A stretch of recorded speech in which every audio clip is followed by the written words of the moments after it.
আলহামদুলিল্লাহি ওয়াহদা ওয়াসসালাতু ওয়াসসালামু আলা মান লা নাবিয়্যা বা'দা।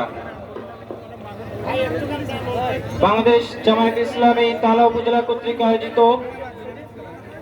আজকের এই ছাত্র যুব সমাবেশে উপস্থিত আমার সামনে উপবিষ্ট শ্রোতামণ্ডলী এবং স্টেজে উপবিষ্ট বাংলাদেশ জামায়াত ইসলামী এবং ছাত্র শিবিরের বিভিন্ন নেতৃবৃন্দ, বিভিন্ন পর্যায়ের নেতৃবৃন্দ, আপনাদের সকলকে জানাই আন্তরিক সালাম এবং মোবারকবাদ।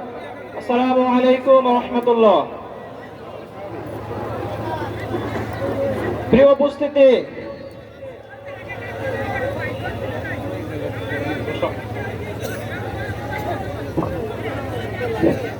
উপস্থিতি, আমরা স্মরণ করছি গত জুলাই আগস্ট অভ্যুত্থানে বাংলাদেশের রাজপথে নেমে আসা, আবাবিলের মতো নেমে আসা এদেশের আপামর ছাত্র জনতাকে, যাদের সরাসরি হস্তক্ষেপের মধ্য দিয়ে জগদ্দল পাথরের মতো জেগে বসা বিগত 17 বছরের ফ্যাসিস্ট রেজিমের পতন হয়েছে। আমরা স্মরণ করছি আমাদের শহীদ সহযোদ্ধাদের। এই অভ্যুত্থানে যারা তাদের সর্বোচ্চ আত্মত্যাগ করেছে, আত্মোৎসর্গ করেছে, আল্লাহ তাআলা পরকালীন জীবনে আমাদের শহীদদের যাবতীয় ভুল ত্রুটি ক্ষমা করে দিয়ে তাদেরকে শাহাদাতের সর্বোচ্চ মর্যাদা দান করুন। আমরা আজকের এই সমাবেশ থেকে স্মরণ করছি আমাদের আহত সহযোদ্ধাদের, আমাদের পঙ্গুত্ব বরণকারী সহযোদ্ধাদের, যারা আজও চিকিৎসার অভাবে হাসপাতালের বেডে কাতরাচ্ছে।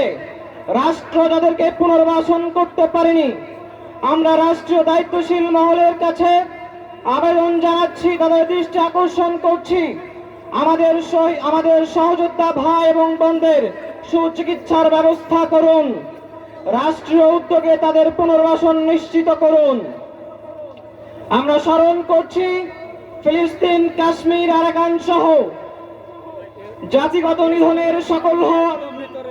নিধনের শিকার হওয়া সকল মাজলুম জনগোষ্ঠীকে, তাদের উপর থেকে অচিরে জুলুম নির্যাতনের অবসান হোক এবং যারা আজাদির লড়াইয়ে লিপ্ত রয়েছে আল্লাহ তাআলা অচিরেই তাদের পূর্ণ আজাদি দান করুক, স্বাধীন রাষ্ট্র প্রতিষ্ঠা করার সক্ষমতা দান করুক। প্রিয় উপস্থিতি, আমি এই সাতক্ষীরার আলো হাওয়ায় বেড়ে ওঠা একজন সন্তান। আমি আপনাদেরই কারো সন্তান, কারো ভাই,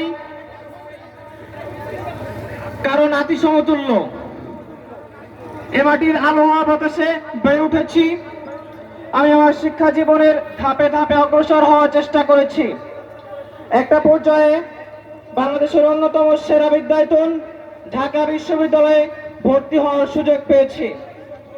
সেখানে আমি আমার অ্যাক্টিভিজম পরিচালনা করেছি এবং সাম্প্রতিক সময়ে অনুষ্ঠিত হওয়া ছাত্র সংসদ নির্বাচনে শহীদ সার্জেন্ট হল থেকে ভিপি পদে নির্বাচিত হয়েছি।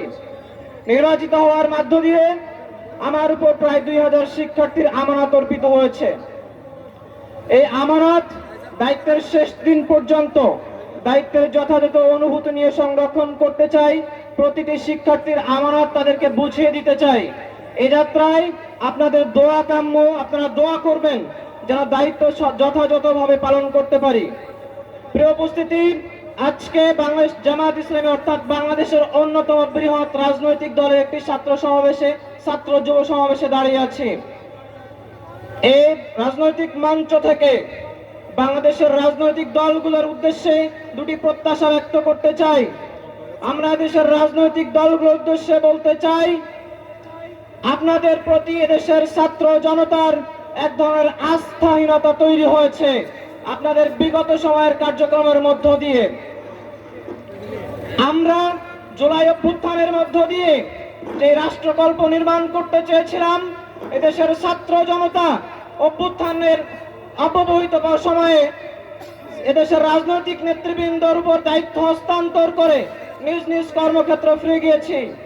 আপনাদের দায়িত্ব ছিল যে ফাঁসিবাদী পাঠাতন গড়ে তোলা হয়েছিল, সেই ফাঁসিবাদী কাঠামো অবরুদ্ধ করে একটি স্বাধীন সার্বভৌম রাষ্ট্র প্রতিষ্ঠা করা, ইনসাফ ভিত্তিক রাষ্ট্র বিনির্মাণ করা।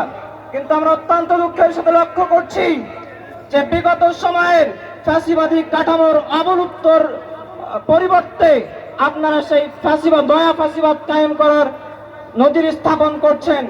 আমরা জানি বিগত সময়ে এদেশের মানুষকে নির্যাতন করা হতো, বিচার বহির্ভূত হত্যা করা হতো, ব্যবসায়ীদের কাছ থেকে চাঁদা আদায় করা হতো, আমাদের মা বোনেরা ধর্ষিত হতো, আমরা বিচার পাইতাম না।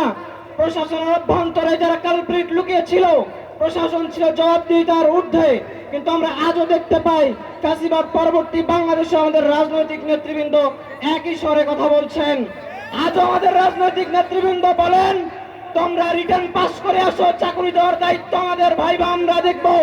আমরা এই রাষ্ট্র আপনাদের থেকে চাই নাই, আমরা খুন গুম মুক্ত রাষ্ট্র চেয়েছিলাম, আপনারা আমাদেরকে সেই রাষ্ট্র উপহার দিতে পারেন নাই। আপনারা আজও খুনি জেনারেলদের ইন্ডেমনিটি দিতে চান, আপনারা আজও ঘুরে ফিরে সেই চালাবাজ টেন্ডারবাজির দিকে আমাদেরকে নিয়ে যেতে চান। আমরা আপনাদেরকে সতর্ক করে দিতে চাই, আপনারা এই ফাঁসিবাদী কাঠামোর অবলুপ্ত বিলোপ করেন, নয়া ফাঁসিবাদ কায়েমের চেষ্টা করবেন না, দুঃসাহস করবেন না।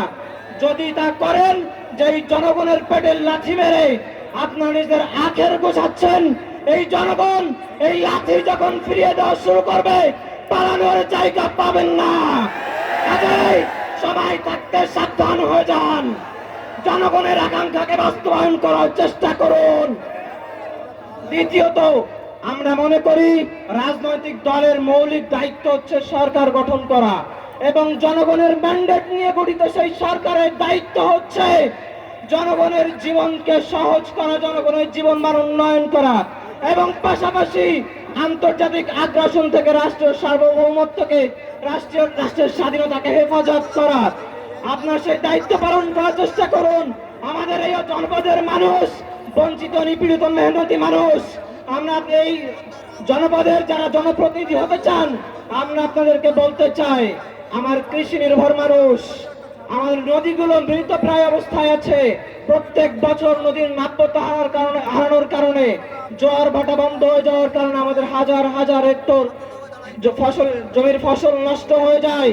আপনারা আমাদের নদী খননের ব্যবস্থা করুন। আমাদের এই সাতক্ষীরা হোয়াইট গোল্ড, সাদা চিংড়ির যে একটা অন্যতম রপ্তানি দ্রব্য, আমাদের এই রপ্তানি দ্রব্য বাজারজাতকরণে আপনারা সহযোগিতা করুন, ইকোনমিক জোন গড়ে তুলুন। আমাদের সাতক্ষীরাবাসী দীর্ঘদিনের দাবি রেল লাইন স্থাপন করা। রাজনৈতিক নেতৃবৃন্দকে আহ্বান করতে চাই, আমাদের সাতক্ষীরায় রেল লাইন স্থাপনের জন্য আপনার প্রয়োজনীয় তৎপরতা শুরু করুন। আমাদের খালগুলো সংস্কার করুন, আমাদের জনগণের যানবাহনের নিরাপত্তা ফিরিয়ে দিন। জনগণ আপনাদেরকে স্যালুট করবে, আপনাদেরকে তাদের ম্যান্ডেট দিবে, আপনাদেরকে সংসদে বসাবে। যদি এর ব্যতিক্রম হয়, তাহলে জনগণ আপনাদেরকে লাল কার্ড দেখাবে। কাজেই সাবধান হন, জনকল্যাণে কাজ করুন।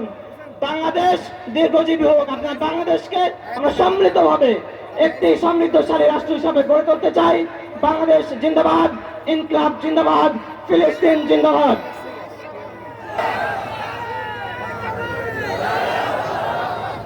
আলহামদুলিল্লাহ, আমাদের মাঝে ইতিমধ্যে উপস্থিত হয়ে